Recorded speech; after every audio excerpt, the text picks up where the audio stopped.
Go if you're in Scrutiny Committee, just check that the stream is live.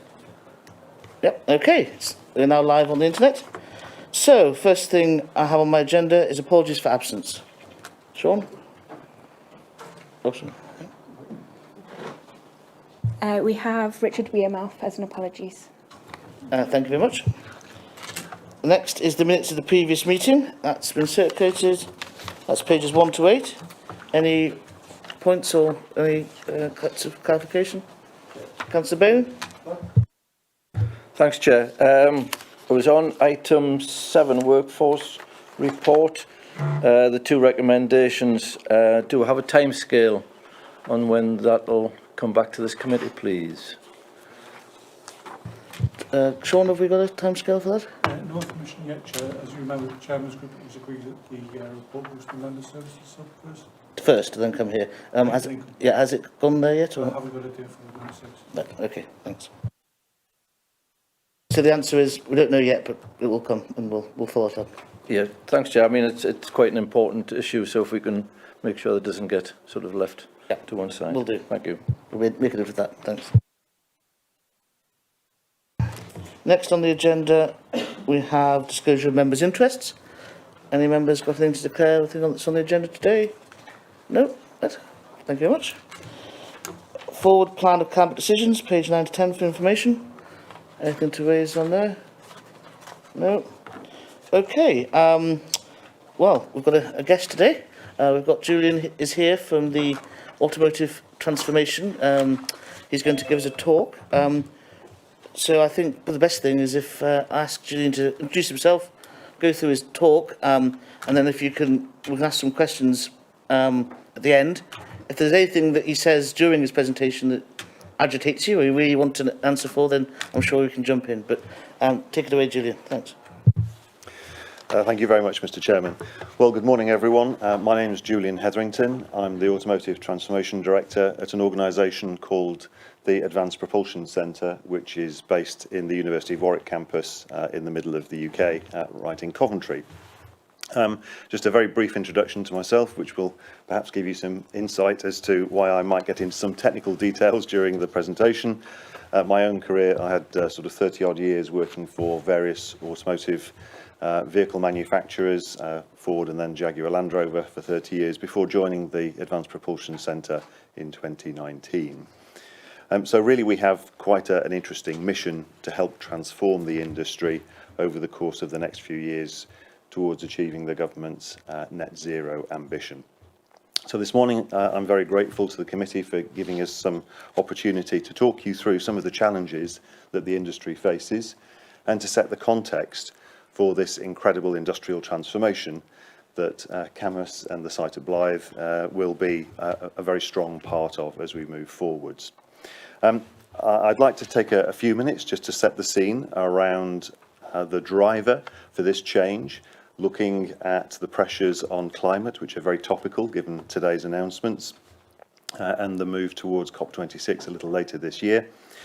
Specifically look at the transport sector, which is where we play a role, and then get into a little bit more detail about the existing opportunity and the imperative of transforming this industry for the sake of climate change and also for the sake of industrial transformation and jobs and economic activity. So as the Chair has said, if there are any burning questions as we go through, do please feel free to interject. Otherwise, I'm very happy to take them at the end. So just by way of background, if we look at the current situation, the UK has committed by 2050 to be net zero, and transport sector is a very significant part. Now, net zero is more than just decarbonising our electricity supply. It means looking at every single driver of CO2 emissions right the way across the supply chain. And when we look at the automotive supply chain, the UK has a very sizable industry which does need to pivot towards use of greener electricity and also towards greener technologies to deliver those skilled jobs in the UK and replace the jobs that will be lost through the end of petrol and diesel engines in passenger cars and light vehicles over the coming years.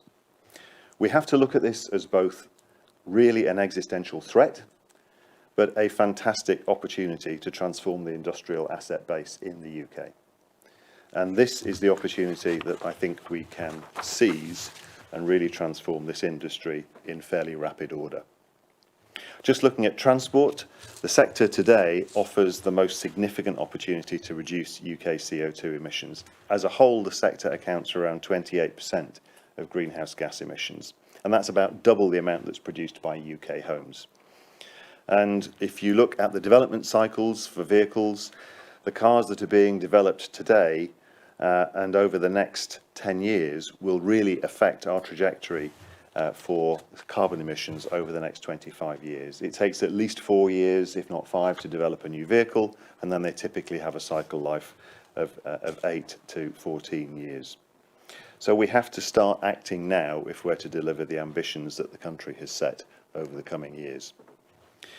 If I just look a little bit at the relative contribution of CO2 emissions across all of the sectors, you can see the top blue line on this chart, which represents the energy sector, that's power generation, has been a remarkable transition in the UK.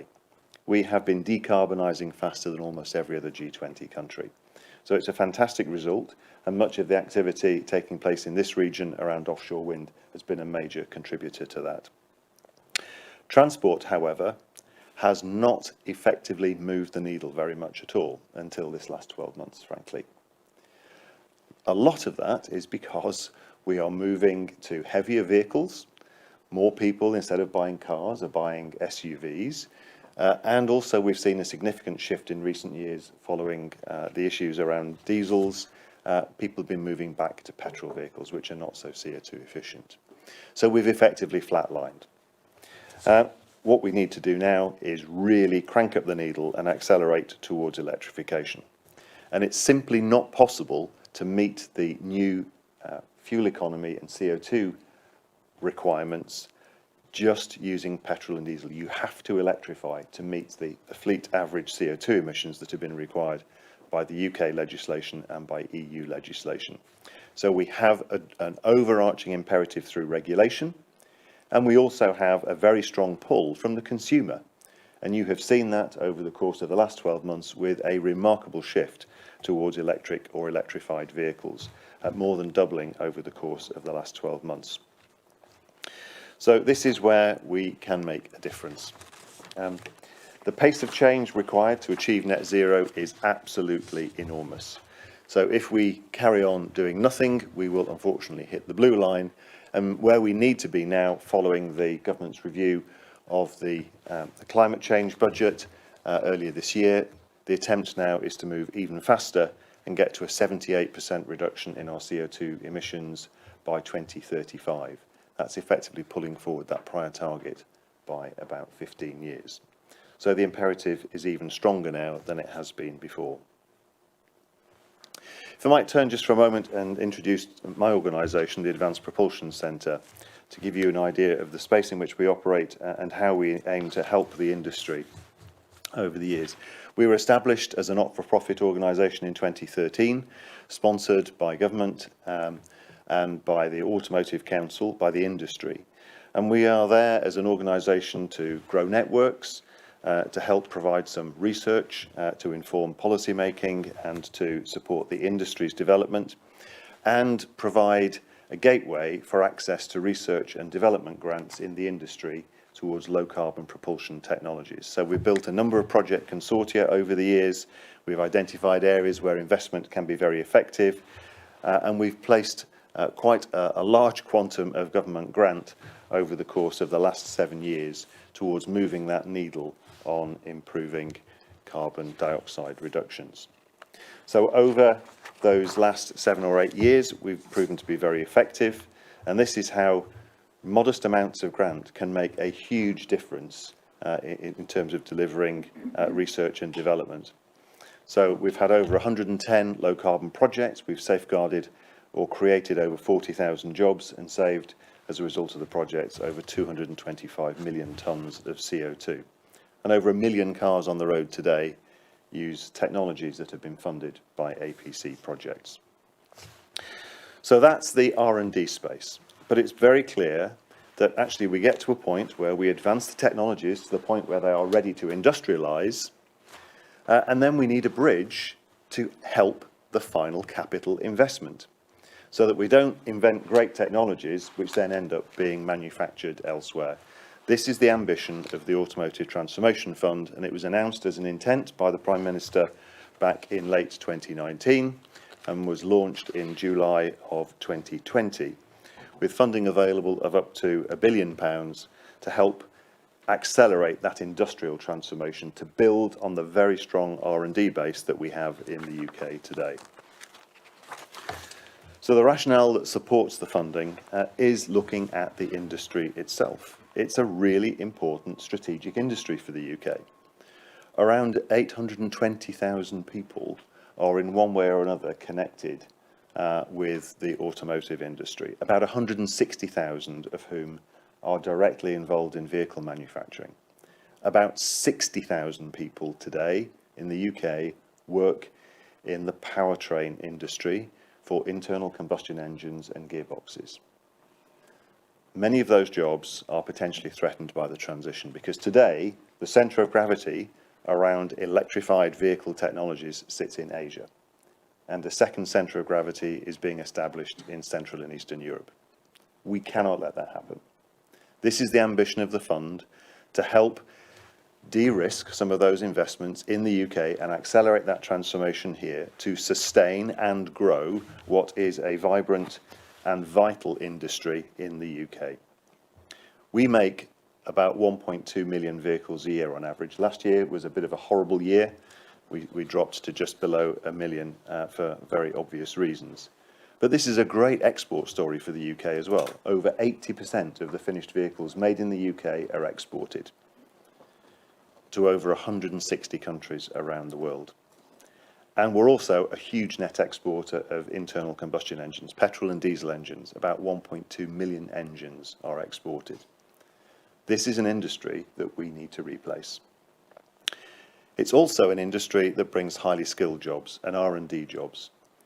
The auto industry is the second largest spender on research and development in the UK after pharmaceuticals. Over £3.75 billion is spent on R&D every year. And we've got a very diverse and high value industry, which brings some great opportunities. So we're committed to electrification. We're committed with government policy to phase out vehicle emissions. And in 2019, we became the first major economy to end our contributions to global warming by 2050. And you will have noted that towards the end of last year, the government committed to the end of petrol and diesel vehicles for registration by the end of 2030, and the end of plug-in hybrids after 2035. So the Automotive Transformation Fund is here to help accelerate that transition and make sure that we can deliver on the capacity requirements that are driven by this transformation. We've seen quite a bit change over the course of the last 12 months. First of all, we've seen those announcements about regulation. We've had Brexit and the subsequent trade and cooperation agreement that was penned on the 24th of December last year. And that's been a great breakthrough actually for the automotive industry, because the industry is incredibly intertwined in its supply chain with the countries in the European Union. And I'm glad to say that that relationship has been maintained, where we have duty-free, tariff-free and quota-free trade in automotive components and for the sale of vehicles. But it does come with some requirements, and I'll come on to that in a minute. We've also had the impacts of COVID, which have largely hurt the industry and many other sectors as well. But this has also helped drive a change in consumer preferences. A recent study actually indicated that people that have bought an electric car, over 90% would never go back to a petrol or diesel car again. You know, I've got a plug-in hybrid now. I had an electric vehicle before it, and for supply reasons I couldn't get a subsequent one. They are fantastic. I never want to go back to a conventionally powered car. And we're seeing this echoed in the customer base right the way across the UK and across the countries where we sell our product. So a little bit more detail about the fund itself. It was launched in July 2020, and it was designed to secure this transformation at scale and at pace, and looks to support capital investment in factory equipment and land and buildings and the setup costs associated with these investments. And make no mistake, these investments are massive. If we look at the facility that's being planned at the Cammer site, for example, this is an investment that will probably be somewhere between £2 and £3 billion. These are investments at a scale that we have not seen in the UK for a long time.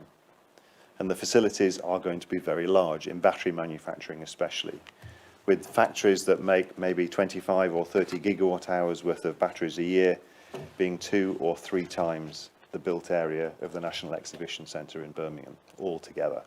These are big investments. And high-tech also brings a requirement for skills. So the fund is looking at 4 primary technology areas. Batteries, which are a very high part of the value chain in electrified vehicles. Electric motors and drives, where the UK has some fantastic expertise. Power electronics, which are required to control the batteries and the motors. Hydrogen fuel cells. You know, we have, as a country, a significant hydrogen strategy to benefit from the renewables sector and create this energy vector. Particularly, we think that is valuable for the heavy duty and the bus sector, where it's difficult to carry enough batteries for the duty cycles that are required. And also for materials recycling, because many of these materials are critical and have quite constrained supply routes as the requirements start to ramp up over the years.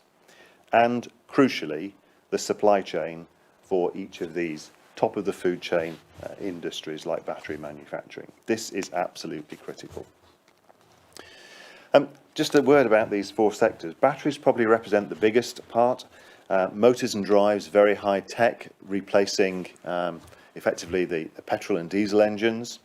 The power electronics are actually a surprisingly high value element of electric vehicles. Think of these as the replacement for the accelerator, the fuel injection system, or old school, the carburetor systems. These are the devices that control the electricity in the batteries and control the motors. And they're a very high value part of an electric vehicle, second to motors and batteries. Fuel cells, also there to convert hydrogen into electricity for use in electric vehicles as well.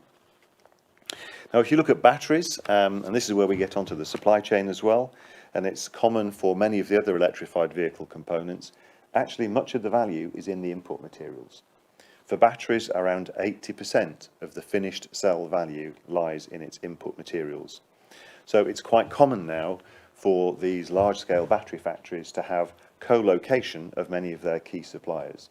So when you get these industries at the top of the food chain, they act a bit like a honeypot, and you start to bring in all of the other suppliers once they start to get sourced as commodities. And that's really why gigafactories, as they are so called, or gigaplants, are really so vital in this food chain. We did a report at the Advanced Propulsion Centre last year, which is available publicly on our website, looking into what we thought would be the value of this upstream supply chain, not in vehicle manufacturing itself, but in the upstream supply chain over the course of the next 5 years. And this was in Q2 2020, and we assessed the value of the opportunity to be around £24 billion over the next 5 years. That probably is very conservative when you look at the transition and the accelerators that have happened over the last 12 months. I'd estimate that opportunity today to be around 20% higher. And this is something that we can really put our arms around in the UK and look to seize that opportunity through investing and supporting investment, much greater private investment than public investment in these technologies. It's principally in 3 areas: in batteries, where around half of that opportunity lies, around power electronics, and also in what we call electric machines, electric motors, integrated units that effectively replace old engines and gearboxes. So these are very significant areas for investment, and the whole architecture of vehicles changes fundamentally when you start to look at moving from petrol and diesel engines to these large slab batteries that sit underneath the floor. One of the big changes was the Trade and Cooperation Agreement that was penned on the 24th of December. And this set out some very specific areas of cooperation for the automotive industry and was really to the industry's great relief that we are permitted to accumulate content from the European Union and the UK to build into vehicles in either the UK or the European Union, tariff-free, and count that content as if it were from one country, and then sell the vehicles as if it were in one country. That's been really important in making sure that the existing supply chains that have been established, with components often passing from the UK to European Union countries several times before the vehicle is finished, that supply chain is preserved intact, albeit with some paperwork. And that's really vital when you need to do the right things in the right place to make sure that the industry as a whole is competitive in the longer term. But there are some catches, and the catches are that the agreement sets in regulation some requirements around electrified vehicles in particular. So there are two transition points, one at the start of 2024 and another at the start of 2027. And effectively what they do is they mandate a certain level of content from this area, i.e. the UK and the European Union together, by 2024, and then by 2027 you must have originating batteries. And then to make a battery originating, there are also some requirements for the precursor materials. One of those that is specified is what's called active cathode material, which is probably the highest single value input material into a battery, and that needs to be a qualifying content in general terms to make the battery originating. There are other ways to do it, but that's probably the most rational way to do it. We need to recognise that batteries represent between 30 and 40% of a finished vehicle's value when it rolls off the production line. That's more than double the current value of a petrol or diesel engine in a car. This is a very significant industry, and we cannot allow this industry to continue to import batteries from Asia in the main. I'll tell you today, around 3/4 of the lithium-ion batteries used in vehicles are made in China. Probably less than 7% is made in Europe today, Europe and the UK today. To put things in perspective, Europe's first gigafactory, if you like, that was producing batteries to support the Nissan Leaf has a capacity of about 1.7 gigawatt hour. That today represents less than 0.2% of the capacity that is required in 2030. So we have a long way to go. So just a bit of a summary about the rules of origin.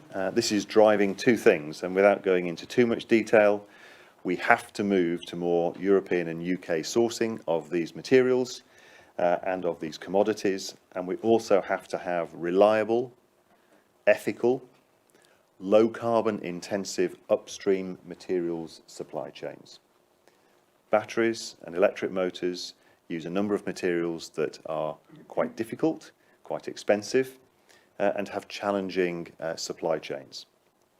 If I look back at 2015, and we'll talk about lithium that is used in batteries, it's the principal material that carries the charge and stores the energy.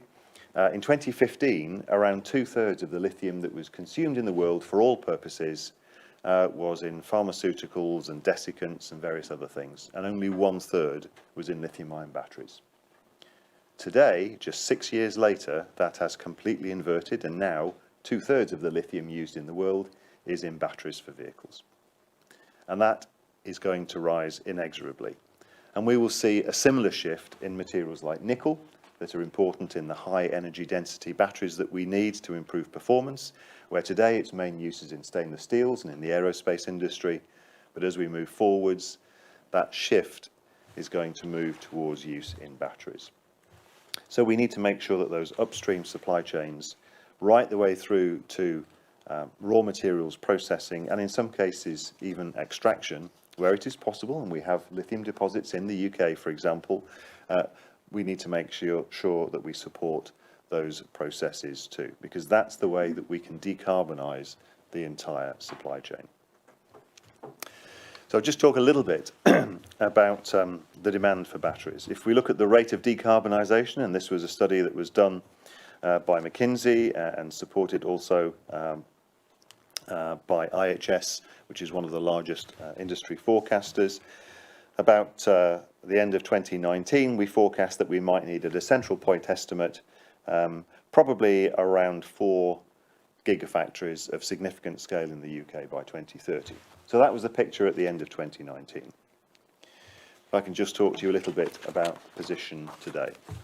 We've done some more recent research, and actually even over the last 12 months, we've seen a very substantial addition and uplift, and we now anticipate that by 2030, the UK, to support its own domestic car manufacturing, will need around 90 gigawatt hours of battery per year by 2030.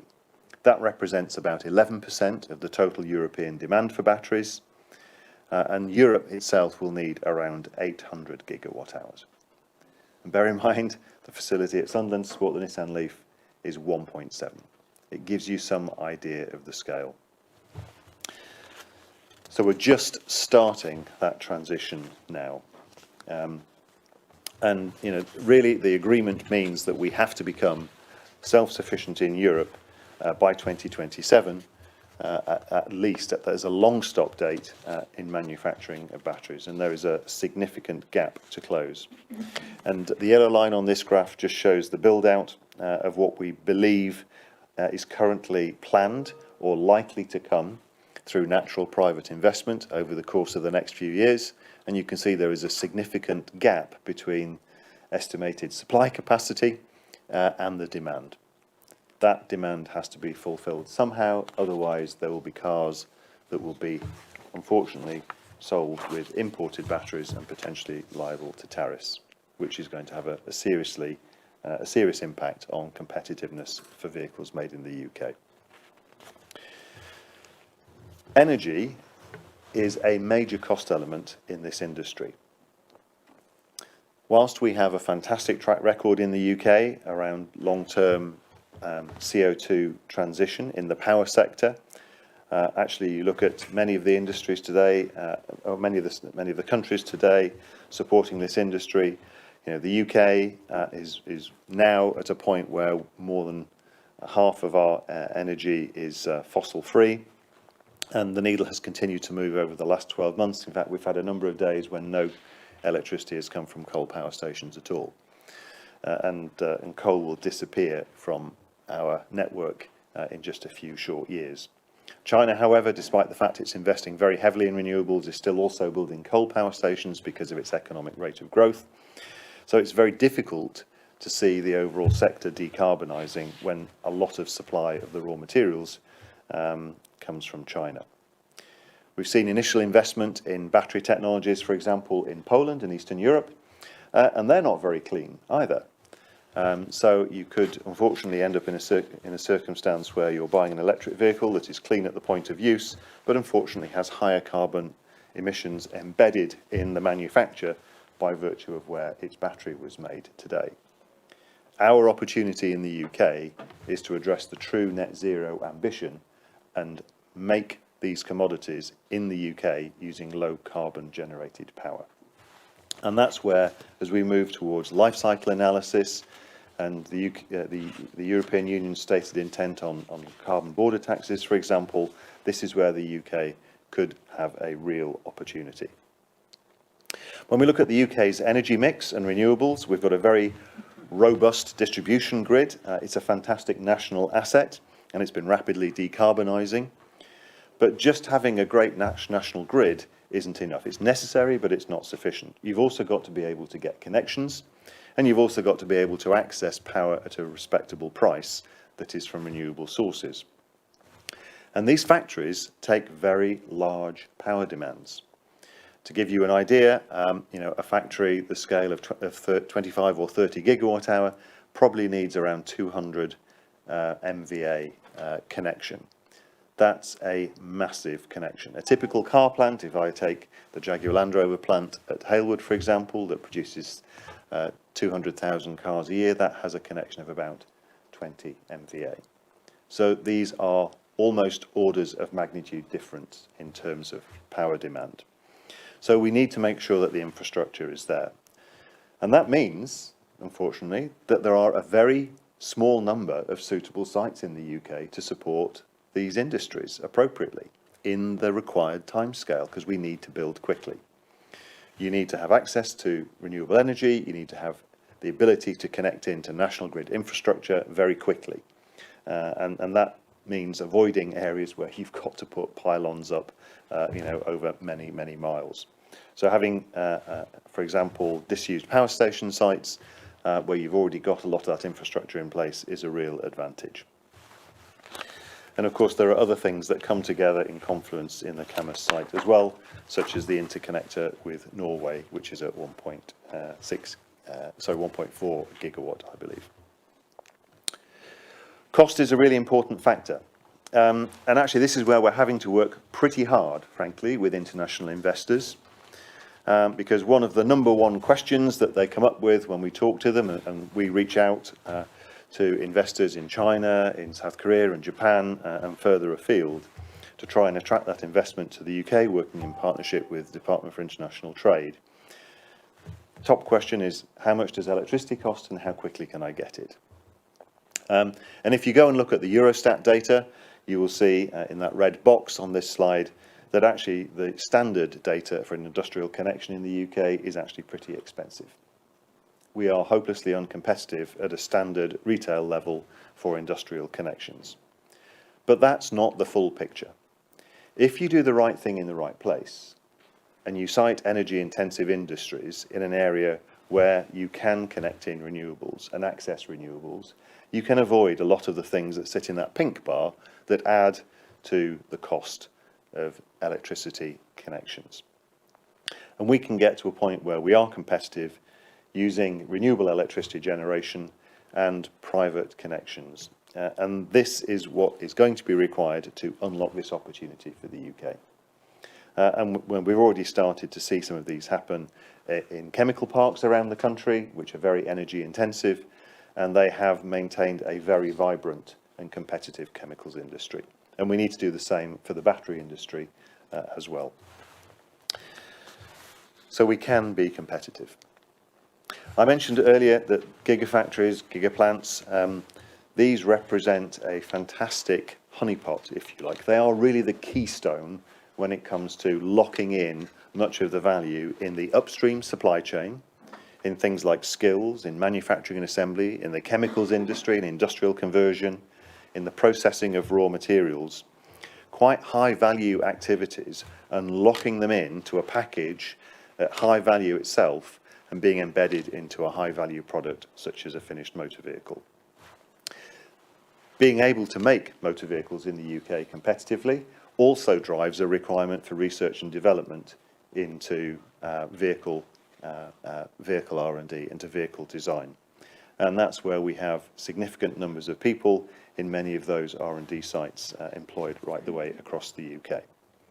And then there's the benefit for balance of trade because of the value of the exports, and also the ongoing network in terms of spare parts, for example. And then when we get to the end of a vehicle's life, and there are regulations now coming in force for batteries and battery materials, as well as materials employed more generally in vehicles, recovering those materials and reusing them, so that we move towards a closed materials economy over time, particularly for some of these difficult materials to source, that could potentially, through the supply-demand balance, get to a point where there are some price volatilities. So what do we do to attract these investments? Well, these are very large investments, and they need to know that there is demand. So one of the first things that we needed to do was to reassure people that actually the core industry was there. The top of the food chain, the vehicle assemblers, actually had a competitive cost entitlement moving forwards. Getting the trade deal was one of those things that secured that future. Making sure that we have good power supplies, making sure that we have good anchor investors at the top of the supply chain for electric motors, for batteries, for fuel cells, and for power electronics. Those are the folks that then start to attract their upstream supply chains, because in doing so, they make themselves more cost competitive. We've also got to be able to move quickly. And I have to say, I'll take my hat off to this authority for being able to review the planning application for the British Volt site at Camas. This is what investors are looking for. They are looking for a planning process that is expedient. When you're planning a large investment on this scale, you know you have to satisfy your customer demand on time. That is the number one priority. So having a plan that is defined and can be held is really important. We've also got to help in getting the power supplies there, because these can be very long lead items. In many cases, it can take between 3 and 5 years to get a large electricity connection on the scale that we're talking about. And they've also got to be confident that actually we are committed as a country towards supporting R&D for their continued operations, and also supporting their upstream supply chain in the same way that they are attracted. And we do recognise that there are some cost disadvantages towards investing in the UK. Land can be a bit more expensive. Construction can be more expensive. Building materials are more expensive here. If you look at the recent ONS data on building materials, construction steel cost is up over 50% year on year in the UK. Clearly there are some very strong COVID impacts, but we have to make sure that we don't rule ourselves out of consideration because of some transient cost competitiveness issues. So that's where we can help with some government funding to tip the scales in our favour and overcome some of those issues. And then we can get to a point where in the longer term we can operate in a very cost competitive manner in the UK. It's really on doing a focus on doing the right thing in the right place. And where you have the confluence of all of the right ingredients to make these energy intensive commodities, that's the right place to do these things. You can get power that is green, you can get access to a skilled workforce, you can get land in quantum, and you can also get access to things like deep water ports and good road and rail logistics. So those are the things that are going to be important. So just in summary, the market is moving towards electrification at an incredible rate. We've had some things that have held off investment, not just COVID, but also the delayed trade and cooperation agreement with the EU. We're now largely through those barriers, and we're now in a position to start to open up to investment, and we're seeing these investments start to click into place with some recent successes in the news for the UK. And we need to recognise that, we are in a significant supply shortfall for battery manufacturing in particular, and the demand is going to rise much faster than we can build out. So speed is absolutely critical. And we are not an insignificant automotive manufacturing nation.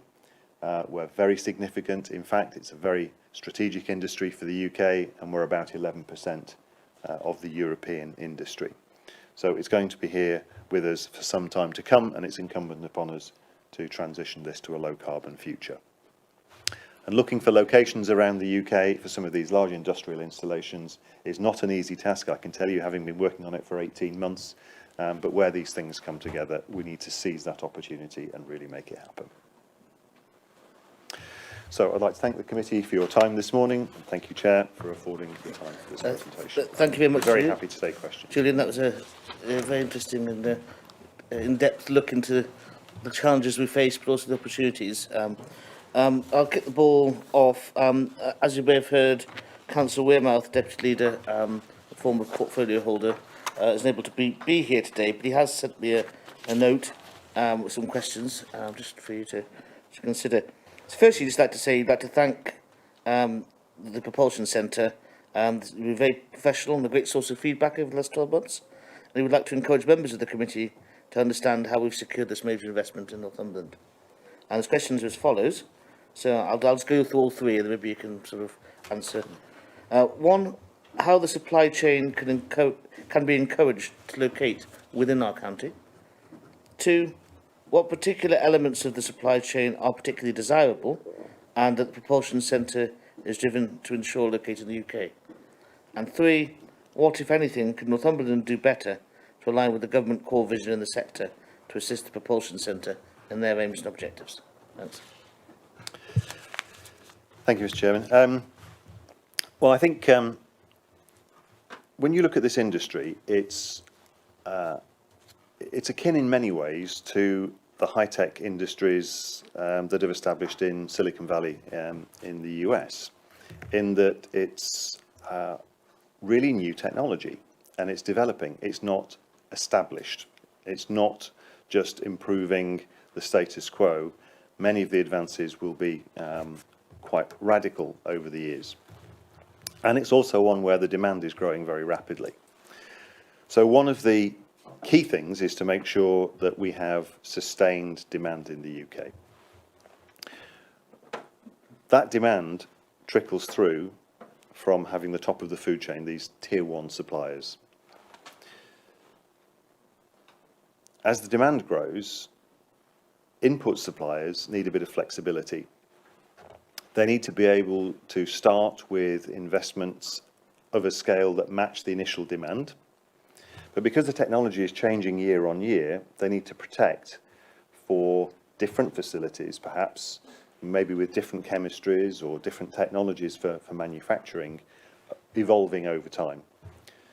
So ideally, many of them are looking for space flexibility, where they could take a relatively small portion of land and then grow over time to adopt to changing technologies and also changing scale. So I think having expansion land available is really important, and being very close to their customer. If we look at the upstream supply chain for batteries in particular, there are probably 4 major high value commodities. One of those is active cathode material. This is the material that stores energy, or is one part of the energy storage material coated on one side of a battery foil, which is a blend of a number of metal elements. That can represent about 50% of the value of a finished cell. This is also a commodity that is written in as effectively a specified content as one qualifying rule to make the battery originating in Europe or the UK. So it's one really that I think most of the tier 1 battery manufacturers are going to look to try and localize. It's one that's also very energy intensive in its manufacture. It takes metals in solution, and it effectively puts them through a very high temperature kiln using some very sophisticated ceramic furnace processes. So they really need to see low cost energy, and we're up against some fairly stiff competition when we look at some places in Scandinavia, for example, where electricity can be less than 40 euros a megawatt hour. We're going to struggle to get to that level, but we can get quite close with other means. So low cost energy is going to be really important to attracting active cathode material. That's and space flexibility is really going to help too. The other thing is around anode material, which is largely a form of graphite. And actually, we've got a rather perverse situation in the UK at the moment, where for synthetic graphite, much of it originates from the petrochemical industry and comes from the Humber region. It then gets exported to China, who use lots of electricity and rather nasty Acheson type furnaces to convert it into converted graphite. And then that comes back either in batteries or in finished anode material to the UK, with unfortunately quite a high carbon footprint. If we can get our energy prices down, then anode material is a superb opportunity for the UK, and is something that would be advantageous to co-locate with a battery factory. Then I would say there are 2 others, one of which is separators, which is a plastic film, effectively, a polyethylene film, which is coated with a ceramic element that sort of keeps the 2 conducting parts of the battery apart and allows the free movement of the electricity between the 2 conducting elements. That's a high value item where we have some good expertise in the UK, and is a high value item and that could also be co-located here. And the last is electrolyte, which is the sort of the semi-liquid gel that sort of allows all this to happen. And we already have an established player in the UK, so that's something that could also potentially be co-located. So those are the 4 key items that go into batteries. If I were looking at the ones that would be most desirable to co-locate, I would be looking at graphitization, anode material production, and cathode material production, because those are the things that have got the same input requirements effectively in terms of energy, space, flexibility as battery manufacturing itself, and it's quite good because they're high value items to keep a very tight supply chain. What could Northumberland do better as a region? Actually, I think being able to support the skills agenda and support, this is a new industry, but it can benefit from many of the skills that can be translated from former industries. That's going to be absolutely vital. So working together with the industrial investors to develop a skills development program and bring people into the workplace, at all skill levels is going to be really important. And I know there have been some very strong, commitments and engagement by virtue of your discussions with various investment partners over recent months, which is absolutely vital. I think making land available for further expansion for these upstream suppliers at reasonable cost and being able to help with a planning environment is also going to be really important to help match this time deterministic ambition that is a requirement for these investors. Carry on what you're doing, I would say, because you've got a pretty good environment already. Thank you. And if you're obviously speaking to any of these industries, I'm sure you can point out how wonderful we are. That'd be very helpful. Councillor Oliver? Thank you. That was an absolutely fascinating presentation. You talked about the sort of opportunities and the threats, and you talked about the sort of impending threat to the current traditional automotive sector and the potential job losses. Do you think that the opportunities that we've got here in terms of electric vehicles could lead to a larger, greater industry across the UK and in particular in the northeast than the one that we currently have? That's the sort of first question. You also talked about sourcing materials and the composition from EU and UK sources. Are the raw materials there? Because presumably you're sourcing materials, some of them may be processed, some of them may be raw before that. But are there enough raw materials within the EU and the UK to actually achieve those ambitions? And then the final question was around, really just a sort of bit of a follow-on from the question that Richard asked remotely, which was around the process. You mentioned an expedient planning process, and that was obviously a big tick in our favour, responding to the inquiries. But could you, sort of, how did the council's regen team and Advance respond to the sort of inquiries? And because there must have been a lot of work involved in getting us to the point that we're at the moment. Thank you. Thank you, Councillor Oliver. To take your first question, could the industry tomorrow be larger than the industry today? I think it's going to be a different industry. It'll be an industry that's focused a little bit on a higher skill level. And fundamentally, engines, for example, and transmissions are actually quite largely automated in terms of production today. And what they drive in the upstream supply chain is rather different. They're machined components, they're cast forged components, for example. If I take a plant, Hailwood transmission plant, for example, the Ford plant, they make conventional transmissions. Effectively, that entire plant, is one of the industry sectors that's at risk. Because you don't need such a sophisticated transmission with an electric motor. If you look at Nissan in Sunderland, or you look at Jaguar Land Rover in Wolverhampton, they've got their own engine plants, which employ quite a number of people. So those people have got the skills that could be turned to making electric drive units, for example, electric motors, with some retraining, because there are some different techniques involved. Where it will have most impact probably is in the upstream supply chain, because an electric motor fundamentally has fewer moving parts than an engine, and certainly fewer than an engine and a gearbox combined. So you're looking at the upstream technologies around maybe some injection moulding, copper windings, making magnets, for example. So we'll see a shift away from perhaps metal manufacturing to other technologies.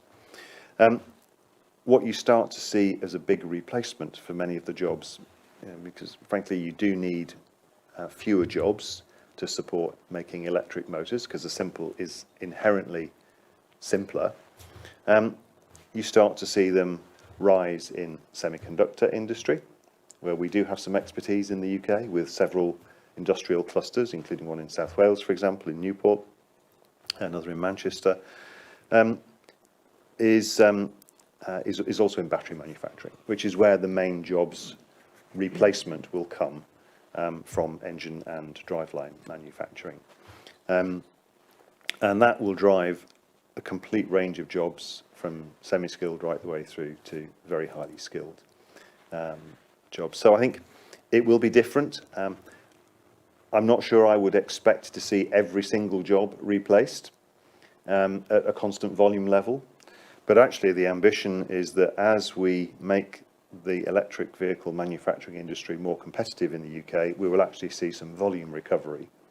And it was not too many years ago, the UK was making 1.6, nearly 1.7 million vehicles a year. And we can get back to that if we are competitive and build on a large export base. And we're one of the best exporting vehicle manufacturing nations in the world. So we can build some of that jobs growth back through volume expansion as well as through the technology shift. So that was the first question. You asked a question about materials and can we actually secure the supply, the upstream supply of many of these materials. Actually, there are some that we can't get directly out of the ground in our own domain, simply because of geology. You get those materials because of the rocks. We can get lithium. We've got some work, in fact, we're funding some projects to look at whether we can extract lithium brines from Cornwall and also looking at other parts of the country. We've got the ability to process nickel, which is another key battery material. In fact, there's a large nickel refinery in Clydach in South Wales, run by a company called Vale. Then cobalt is something that is largely produced out of the Democratic Republic of Congo and is then processed principally in China. Actually, there are some concerns around that supply chain, and that's something that people are working on to try and improve the supply chain resilience and ethics, and also to reduce the content of cobalt in batteries, and the latest batteries have got much lower content. We are heavily reliant for processing for some of these materials on Asia today. However, we know we've got sources of graphite, we know we've got sources of lithium, we know we've got the ability to refine nickel ore here, we know we've got the ability to process cobalt here, and when you add all of that up with the right support, most of the things that sit on the critical supply chain path, we can find secure routes to support within the UK and the wider European area. There are one or two where we are limited by geology. But fundamentally, if we want to make sure that investors come here, we need to make sure that we can lay out for them a plan that demonstrates security of supply. And so actually, just I've noted that the government is very focused on developing trade deals with other countries that have got many of these resources. Perhaps, for example, Australia, where there are a number of resources available in the ground that support the battery manufacturing industry. So that being able to have secure supply routes that don't involve China and don't involve Asia because of the distances involved and all of the other risks is probably going to be an advantage for the UK. And then coming on to what was the approach like? I mentioned the expedient planning process, which was a big tick in the box. How did Advanced Northumberland and the local authority respond? I've got to say very positively. It's really encouraging to see a recognition of the national agenda being enacted, at a local level and seizing a potential opportunity and running with it. And I can't really fault the speed at which things have gone, and the cooperation that has been shown, between Advanced Northumberland and the Advanced Propulsion Centre. It's been a very, I think, productive partnership to get to this point. Thank you. I think Councillor Baden. Thanks, Chair. Just to echo what you and Councillor Oliver said, excellent presentation, very informative. Julian touched on this in his presentation, fuel cells regarding heavy goods vehicles, obviously a major contribution to carbon. How close are we to having a realistic replacement for the diesel engine for heavy goods vehicles? The question is probably in 2 or 3 parts. Also, replacing a fleet, very expensive. Will the government be giving incentives to fleet operators for this change? And for the fuel cells, will they be naturally sort of designed or built near battery? I'm thinking about obviously Northumberland and the fuel cells being built in this area or in this country even. Thanks, Chair. Thank you. Thank you. HGVs are an interesting challenge because they've got some very interesting duty cycles. If you're doing sort of relatively short journeys, last mile deliveries, 7.5 tonners, for example, then perhaps full battery electric HGVs can be an answer. But when you get into the long distance, long duty cycle territory, then it's quite difficult to carry enough batteries to make that work. You have to sacrifice too much payload, as obviously you've worked out. So we have to look at some different energy vectors to support it. Hydrogen fuel cells is one of those. Green hydrogen combustion could be another opportunity. There are some technology challenges, some technical challenges around that in controlling the NOx, but there's some great research going on with a number of companies in the UK in that sphere at the moment. But fuel cells can be very good in this sector because they allow you to use a liquid fuel or a very highly energy dense fuel stored in a carbon fibre tank. So you don't need much volume and you don't have to carry too much weight. And it's at that point then you convert it into electricity, and you need to work also with some batteries as well, because fuel cells tend to like to work at a steady state, whereas the nature of a road vehicle is that you've got a varying demand on power. So you need something that buffers in between.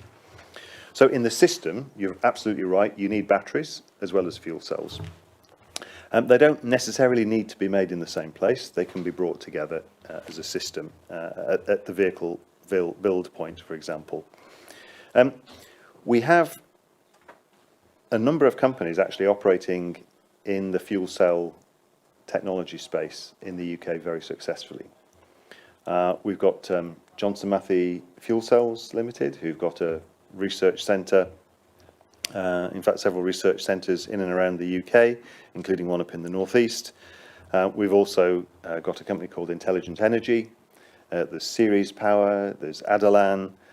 We've got a number of really good fuel cell technology companies operating in the UK who are doing everything from designing the membranes, designing the solid oxide fuel cells themselves, designing PEM fuel cells, right the way through to manufacturing of membranes and making fuel cell systems. There is a good opportunity for the UK because we have the demand. We have a modest HGV and passenger service vehicle sector, including for buses, and we have a government strategy. This is centred around green hydrogen as well, which will enable us to take advantage of renewable energy. So as a fuel vector, you take renewable energy, and instead of telling wind farms to switch off when it's too windy and we don't need enough power, right, you use that electricity to electrolyse water to produce green hydrogen. You store that hydrogen, which can be stored over long periods of time, and then you can use that as the fuel, either for subsequent energy generation or for use in vehicles, which is probably its better use. So we have a great opportunity here because of that overarching strategy. You asked a question about government incentives. I can't comment on Department for Transport policy going forwards, but for sure the government is looking at the moment, as far as I'm aware, at consulting on what happens with the heavy duty sector going forwards, because it's a slightly trickier beast to deal with than passenger cars and light commercials. And the end point will be a little bit later than 2035, I'm sure. But there are solutions, there are technical solutions, and we have quite a successful R&D base and small manufacturing base for fuel cells in the UK. And I think you will see some significant announcements around investment in this space coming up in the coming weeks. Councillor Jackson? Yeah, I think you nearly answered my question. My question was about the next technology, because it sort of seems that batteries are quite heavy. They use a lot of energy to produce, and some people do question their carbon credentials. But so where do you see it developing from there? And I think the fuel cell idea seems to be what you're sort of telling us, really. I think it's horses for courses. Fuel cells are an intrinsically complicated system because you've got you've got a storage system which is quite expensive. You can't store hydrogen in metal tanks. It's under incredible pressure, and unfortunately the hydrogen embrittles steel, so you have to store it in composite carbon fibre tanks, which are quite expensive, and they're very expensive things to ship around the world, so you need to make those close to where you're going to use them, which is another great opportunity for the UK. You've then got the sophisticated fuel cell itself, and then you've got battery, and then you've got a control system. So you've got lots of parts in a fuel cell system. So they probably won't play a part, in our view, in lower cost vehicles, more accessible vehicles.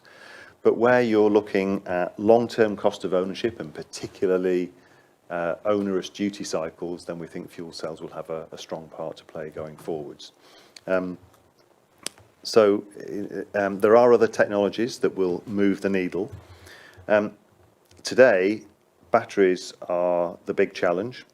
Electromotors, we will see some significant advances in efficiency because we've had 100 years of refining the petrol and diesel engine, to improve efficiency year by year. We've been polishing the apple for a long time, and it's very shiny right now. But with electric motors, we've been starting to advance really high performance motor design and development in the UK in recent years with some really fantastic technology companies. That will help with efficiency, along with semiconductor design to reduce the losses in switching. But the biggest opportunity for advancement is probably in battery technology, to move from, shall we say, semi-liquid designs today towards solid state in the future, using metal anodes, for example, and solid electrolytes, where you've got effectively the two parts of the battery in permanent contact. They are less flammable than the high nickel content batteries. They potentially could be lighter and could be more energy dense. But the challenge is being able to manufacture them at an economic cost and making them durable. And so that's where a lot of the research is being funded at the moment into improving solid state itself, and there are several steps that can be taken on the road towards solid state. So that's where we're going to be investing. But I think you'll see lithium-ion batteries in their broadly current form, but with slightly different chemical formulations, around for the next 10 years at least. Thank you. Councillor Wallace? Thanks, Chair. That is extremely interesting and begs lots of questions. But if I may ask a question as a ward councillor that has onshore wind farm, offshore wind farm, NSL, and a future giga plant. And I'd like to ask the questions that residents ask me. Very simple questions. Will it be safe with all these companies that come around the gigaplant? Do residents have anything to fear? Is there examples in Europe or in China that causes alarm? I asked that question as a previous harbour commissioner. Whenever we brought anything into the port, there was always this fear. That would be question one. The second one, with all this energy that's around where I live at the moment, but all the energy that's needed in the future, will I still be able to put the kettle on? Will there be enough electricity? That is a genuine question, it's a genuine fear. Will this country have sufficient? Not for 1 gigaplant, but when the 4 or the 8 or the 9. And finally, probably the biggest question of them all, Chair, I don't want to see half a gigaplant built. I want to see everything there. I know you say it's up to the various government departments, but can you tell us, when we know this is going to cost around 2.6 billion for a gigaplant, what the current government's contribution is likely to be? How much private investment will be needed? Thank you, Chair. Thank you. Some good questions there. Okay. If I might start with the last one first. Unfortunately, because the case is currently under assessment by central government, I cannot comment at this point.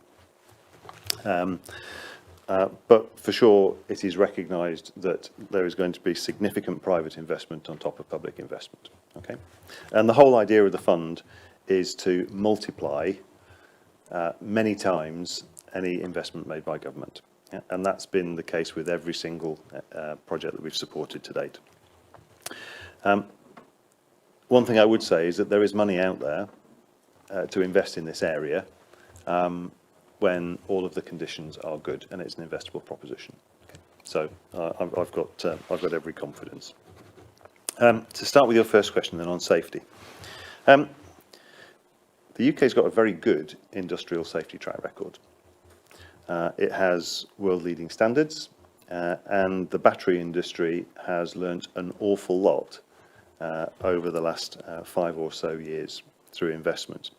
And we have seen a number of battery factories established across Europe, where, to the best of my knowledge, there have been no major incidents. Actually, they're operating in incredibly well-controlled environments. If you look at the process of dealing with these volatile materials, the active cathode material powders and the graphite, these are processed in an environment that is extremely dry and temperature controlled, with a dew point of -40 degrees C, for example. So even the process of putting a human being inside the enclosure affects that environment, so you have to limit the number of people that you can put in. Right? And with extremely tight environmental control, the process itself is very well controlled. Whilst they are dealing with large amounts of energy, and they are dealing with powdered, energy-dense materials, the track record of battery manufacturing in the Western world is actually very good. So I would personally have no worries about living next door to a battery factory. When you look at the upstream supply chain, if you look at graphitization and you look at anode material manufacturing, it's in 2 parts. There's a part that converts the synthetic pet coke into graphite, into synthetic graphite, and then there's a process that mills it and grades it and binds it with other elements like silicon to make it a better anode material. If I were looking at the right place to do things, I would want probably to do the graphitization process somewhere where there was bags of electricity and potentially the opportunity for a carbon capture and storage facility, because it generates CO2 through the process. But it's quite likely that those processes will be split into 2, graphitization in one location and then anode material manufacturing in another. But either of those are actually relatively straightforward processes with many years of history. Looking at the processing of active cathode materials, You know, these are established facilities in Belgium, in Poland, in Finland, you know, in quite environmentally sensitive areas, and with the appropriate process controls, I'd have no concerns about them being in this area. Your last question, I think, was around energy, and is there going to be enough to boil a cup of tea when EastEnders finishes? The answer is, I hope so. I hope so on the basis that the UK is already a world leader in offshore energy, and when we have the ability to plug our car in to charge, actually we also have the ability to use our car to charge the grid with bidirectional charging, what's called vehicle to grid. And these are technologies that are ready to go now, and can provide some resilience for the grid. And part of the strategy is to balance all of the intermittency of supply from renewable energy with the intermittency of demand, the volatility in demand, when we all, you know, when it gets to the half time in the cup final, and we all go and put the kettle on or open the fridge door to grab another beer, that's when we need to have peaking plants and we need to have grid-connected battery storage. Yeah?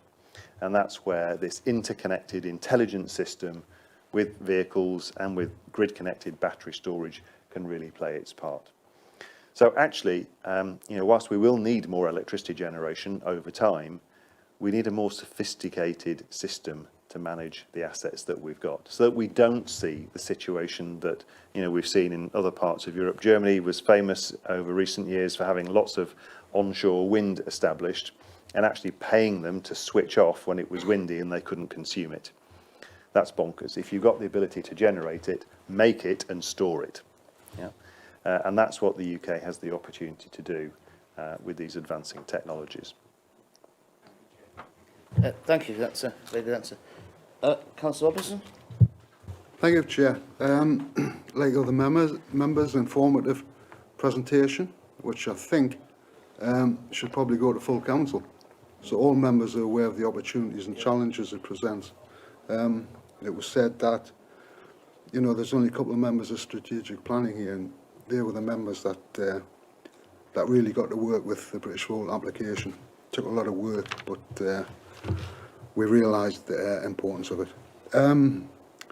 So a couple of questions. First of all, I want to ask about CO2 production in the supply chain and whether that will ever be quantified with the end product, because until we do that, it seems a bit hypocritical.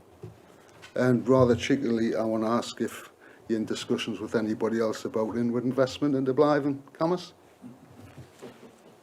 Okay. Thank you, Chair. Thank you. Two challenging questions with two very straightforward answers, actually. If you look at your average electric vehicle today, made using grid average electricity from around the world, including where batteries and graphite is made, including places like China, actually you still are better off with an electric vehicle than a petrol or diesel car today, by some margin over the life of the car. It may take about twice the CO2 emissions to make an electric vehicle as to make a petrol or diesel car today, broadly speaking, but actually it overhauls that deficit relatively early on in the vehicle's life. So even if you're buying in today's conditions with lots of materials imported from outside of the region, you're still doing the right thing in buying an electric vehicle. In no small part because the UK grid is actually quite decarbonised, it's quite green. Okay?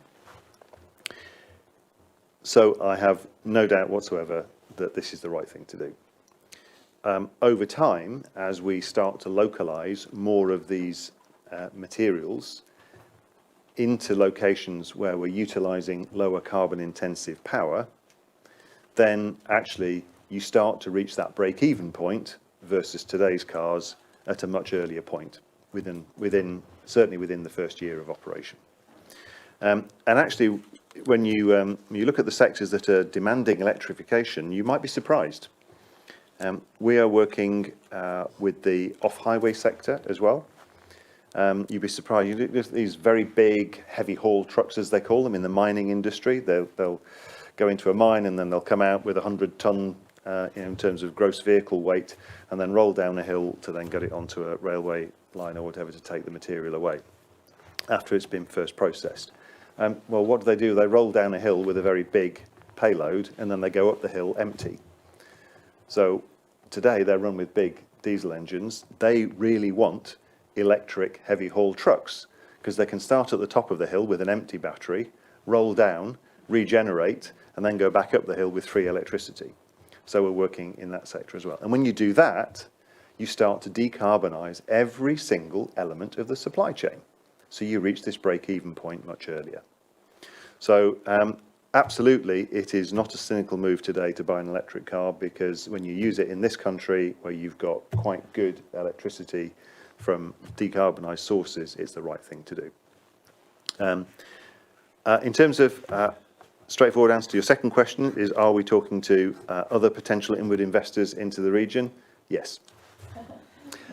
That's good to know. Several, but unfortunately I can't comment on their names or the value of them due to commercial confidentiality. Can I just ask a further question about the first reply there? And I'm primarily looking at the battery shelf life, because we know batteries run out of life, and they do on electric vehicles, and was it 5-8 years? Then they've got to be changed. Does your figures include that sort of change? Because yes, it does. Cars tend to go on for, probably up to 15 years these days. So that'll be 2 lots of batteries at the very least.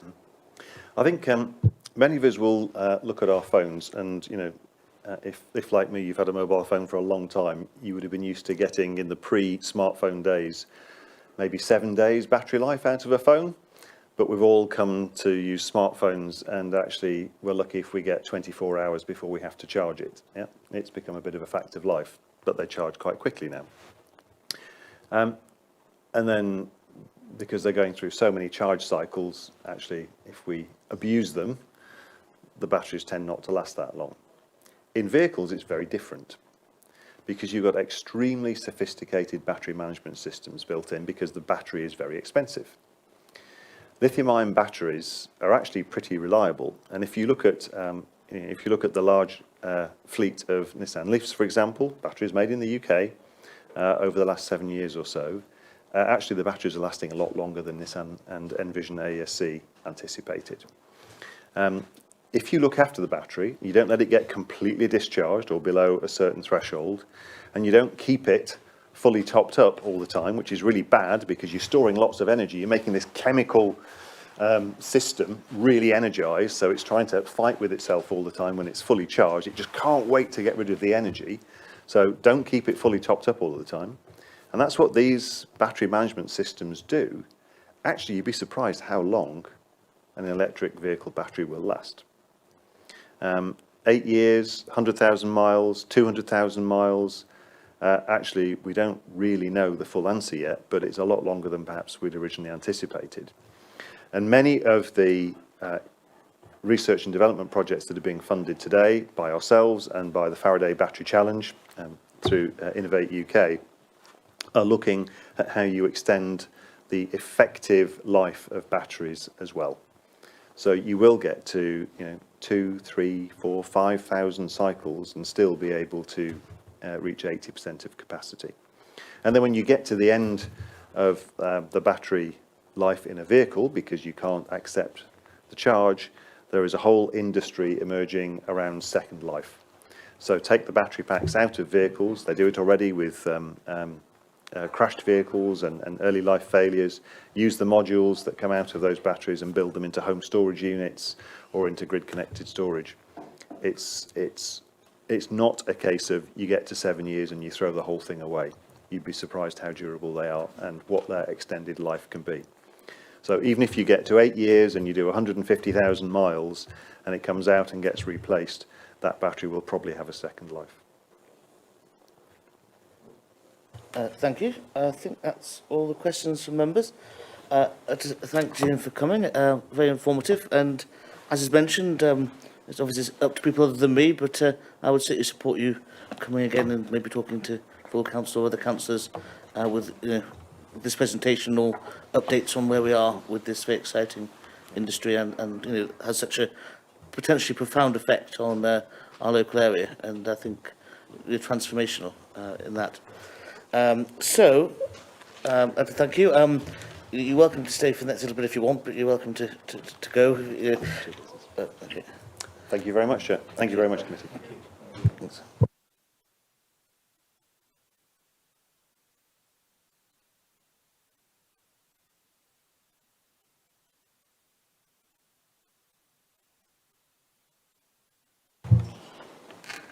Right, well, next on the agenda, members, just while they're sort of popping out, is the work programme, just for your information, Appendix C, page 39 to 42.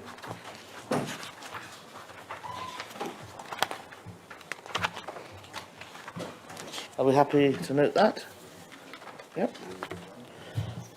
Right, the next item is an item of urgent business.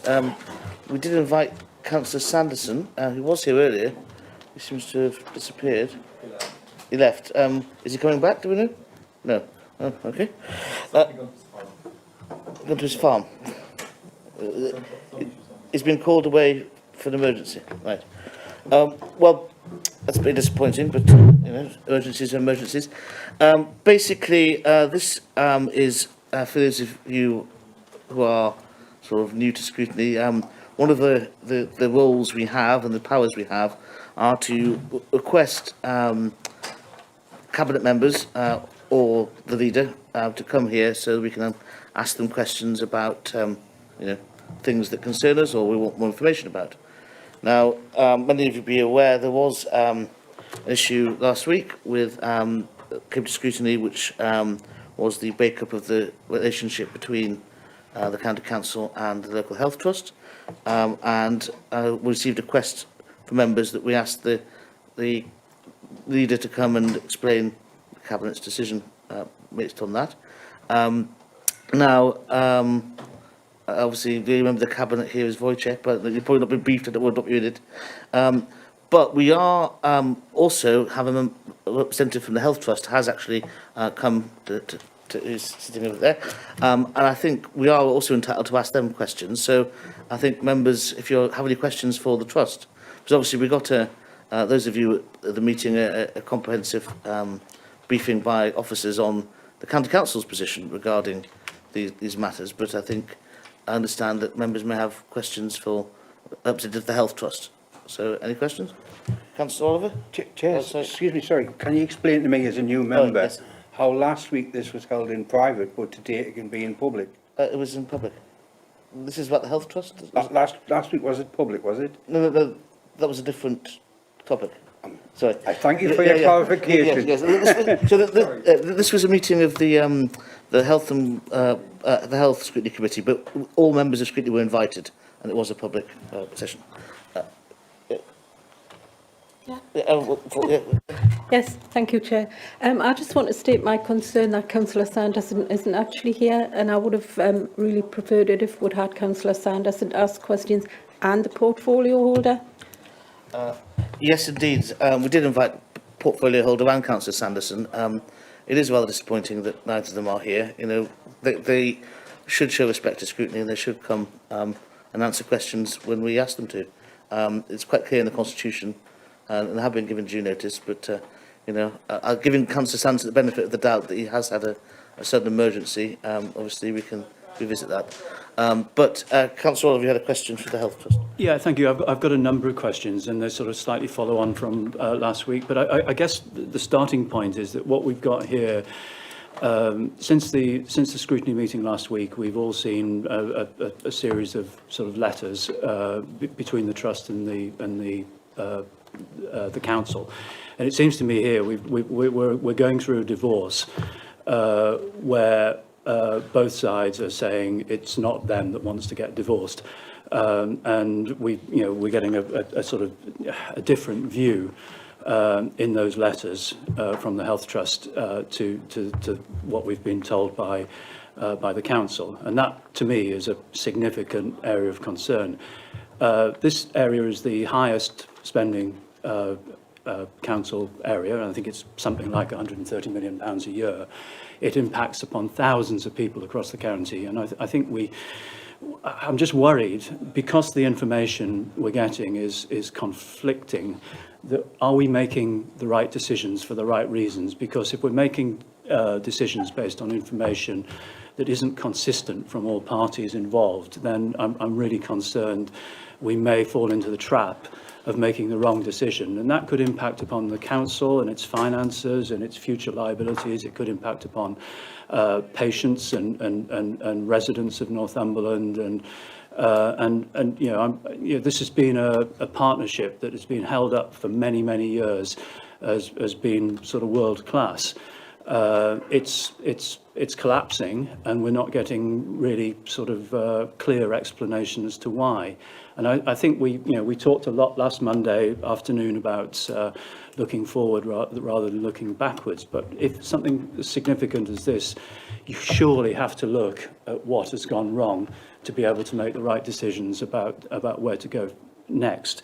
So that my question, sorry, is really around the sort of the risk. And I asked the question last Monday, when are we going to, there's an element, there's all sorts of risks. There's risk to patients, risk to finance, risk to staff involved in delivering this service.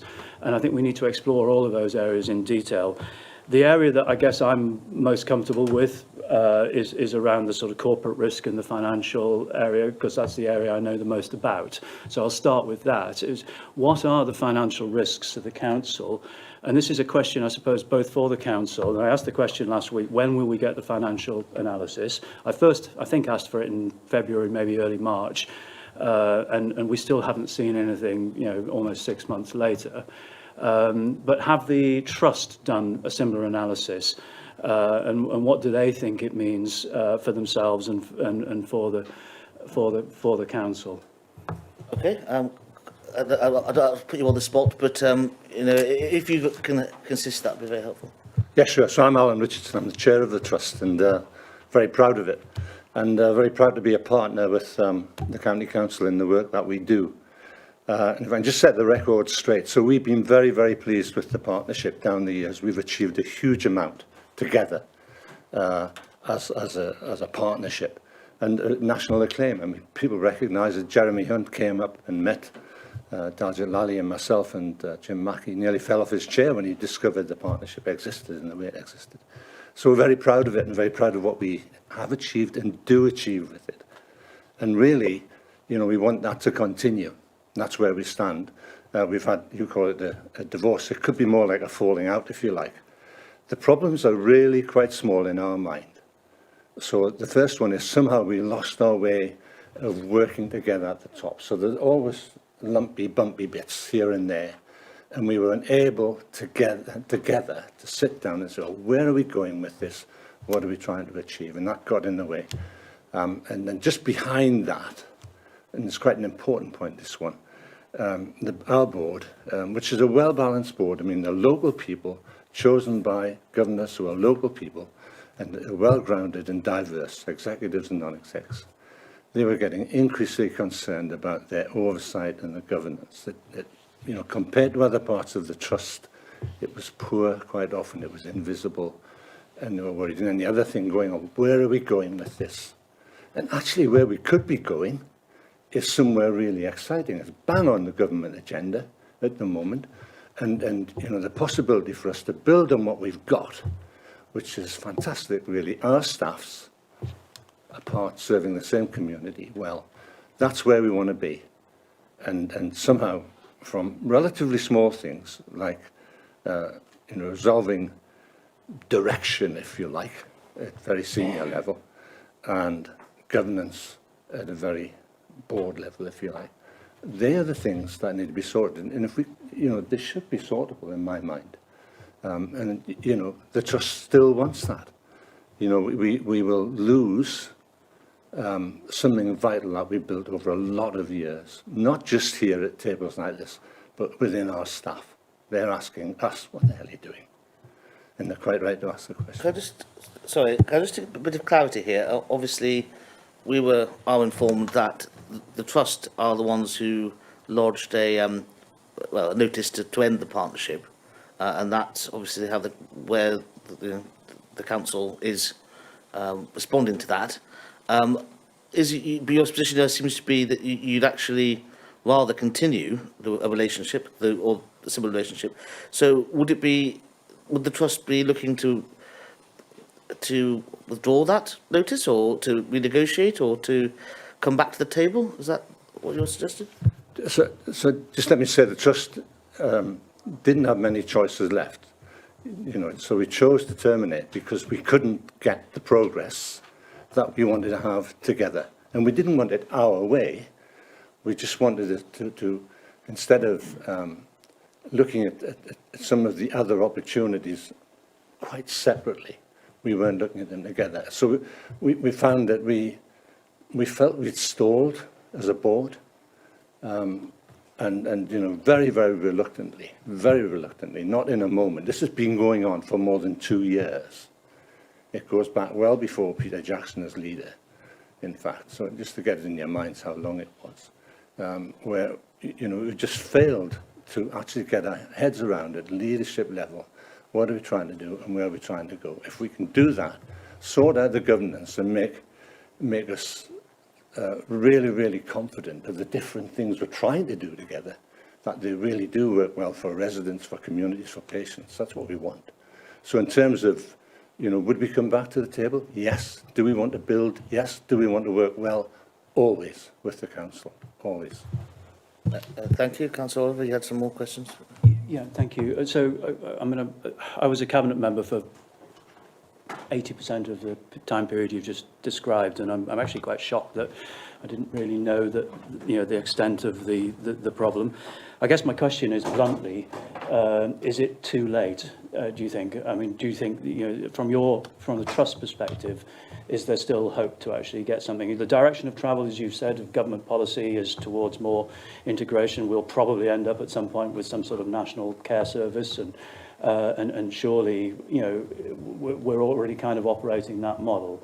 So surely we should be trying absolutely everything we can to rescue this situation. So that's certainly what I believe. It's not too late. We don't want to be here. We want to work forward with you. Well, I said it. I mean, this is an outstanding setup. And going forward, I mean, we have got this national ICS, Integrated Care Systems, coming on board very significantly. And you've heard about primary care networks. These things all fit in together. The future is going to look different, but it should look mostly that Northumberland, with Northumbria Healthcare, are doing it together and showing the way. We can do that, and we believe that quite deeply in the things that we do and continue to do today. If you go out there today, you couldn't put a cigarette paper between the way our people work on the ground and in local leadership. I think Councillor Bain had a question. Thanks, Chair. Perplexed, puzzled, I'm not sure how to describe it. This wasn't just a minor disagreement on a subject, or slight disagreement of opinion. We were told categorically last week that the Trust did not want to work with us. And we've seen other statements and a statement here today that makes that unfounded. How have we got to this situation? Why didn't we have this information beforehand? As I say, we were told categorically last week the Trust were changing direction and they didn't want to work with us. And now we're hearing something at 180 degrees. It's very, very worrying, Chair. Thank you. Not quite a question, more of a statement. Councillor Taylor? Thank you, Chair. I'm relatively new to Scrutiny, and I was at the meeting last week. And for me, being new, there wasn't enough information in the meeting. And obviously, as other members have said, we're being told quite categorically that that there is no relationship left, that the Trust definitely wanted to part from us. We've had a little bit of clarification for this, but is it possible to speak to Daldred for to bring her in? I don't know. Yeah, it maybe would clarify a little bit more this for me. Thank you, Chair. Daldred, are you asked to speak? Thank you, Chairman, through yourself. So you did ask, when I clarified this, for members of the council to come to scrutiny as you're wanting to. So I am very disappointed that officers have been left in this position, and I need to put that on the record. So I think there's a simple question really. Is Mr Richardson today withdrawing the Trust's request to end this partnership formally? Because there have been numerous meetings every 2 weeks with the executives of each organisation. So this started mainly in January when there was a meeting with the leader, the portfolio holder, myself, Mr Richardson and Mr Mackey, where a discussion took place about looking for the next year at reviewing the arrangements and coming to a satisfactory conclusion. Surprisingly to us all, the next month we got a letter formally ending the partnership, giving us formal notice.